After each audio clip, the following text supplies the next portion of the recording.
This is my book, Jennifer. I had wrote it and published it in 2020.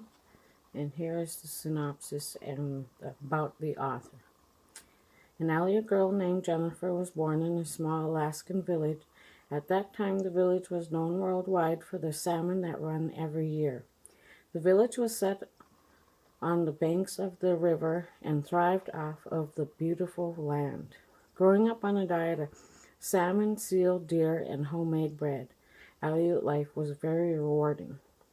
Coming of age in the small Alaskan village with no education past the 8th grade, Jennifer travels to the big city to continue her education and follow in the footsteps of her father to an all-Indian boarding school. Jennifer spent most of her time on the move. Her love of travel will take you from the great mountains of Alaska, the dusty streets of Mexico, fighting forest fires in Oregon, to hitting the Alcan Highway, to end up back in Alaska to meet her Alaskan man. About the author. Today we live in Kodiak where I work at a local shop. A storm had wiped out access to the canneries and the only school. We relocated farther up the river, and that is where the villagers are today.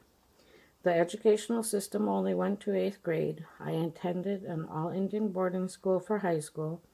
After graduation, I traveled all over the West Coast. I spent a winter in Hawaii to return to Alaska to meet my husband. We had 2 children and lived in Kodiak until I enrolled in a vocational school for business and office technology. Today we all live in Kodiak where I work at a local gift shop. On most days I can be found fishing on my husband's salmon boat. The other days are filled with family, hiking, and writing.